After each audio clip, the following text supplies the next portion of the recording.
ఇక మీరు నచ్చిన నమ్మిన మూడో సూత్రం ఏంటంటే నిరంతర అధ్యయనం. ఎప్పుడూ చదువుతూ ఉండాలి. చాలామంది మిత్రులు అంటుంటారు, ఏమండి మీరు తెలుగులో బాగా రాస్తారు, తెలుగు బాగా మాట్లాడతారు, మీరు ఎంఏ తెలుగు లిటరేచర్ ఏమైనా చేశారంటే కాదండి, నేను చదివింది బీటెక్. అంటే మరి బీటెక్ సాహిత్యానికి సంబంధం ఏంటంటే అది సాంకేతిక విద్య, అది సాహిత్యం కదా అంటే, ఏమంటే నేను ఎంఏ తెలుగు లిటరేచర్ చదివితే నా చదువు, నా అధ్యయనం, నా అభ్యాసం అక్కడితో ఆగిపోయేదేమో, కానీ నేను ఇంజనీరింగ్ చదవడం వల్ల ప్రతిరోజు పుస్తకాలు, కవిత్వాలు, సాహిత్యం చదువుతూనే ఉన్నానండి అని చెప్తాను. కాబట్టి చదవడం అనేది నిత్యం ఒక అధ్యయనం అనేది నిత్యం ఒక అలవాటులాగా, వ్యసనంలాగా మార్చుకోవాలి. చదవడం అంటే కేవలం పుస్తకాలు చదవడమే కాదు, మనుషుల్ని చదవాలి, అలవాట్లు చదవాలి, అభిరుచులు చదవాలి, ప్రాంతాలు, ప్రదేశాలు, వ్యవహారాలు, కట్టుబాట్లు, ఆచారాలు, ఆహార్యాలు అన్నీ పరిశీలిస్తూ చదువుతూ ఉండాలి. ఒకసారి నేను అమితాబ్ బచ్చన్ గారు ఒక ట్విట్టర్లో ఒక మాట రాశారు. ఏంటంటే అది చదివాను. అక్కడ ఏముందంటే, the stones in your way become mile stones when you cross them.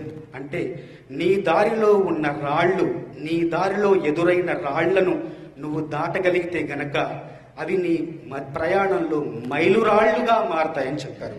ఆ సూక్తితో, ఆ మాటతో ఒక పాటే పుట్టింది. దాన్ని ముడిసరుకుగా తీసుకొని నేను ఒక పాటే తయారు చేశాను.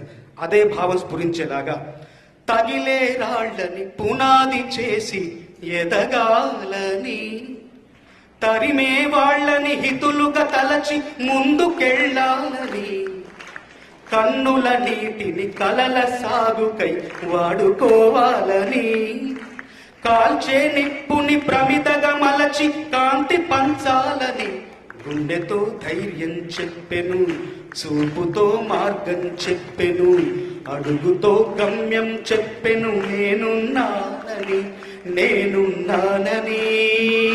నీకేం కాదని, నిన్నటి రాతని మార్చేస్తానని, చీకటితో వెలుగే చెప్పెను నేనున్నానని, ఓటమితో గెలుపే చెప్పెను నేనున్నానని,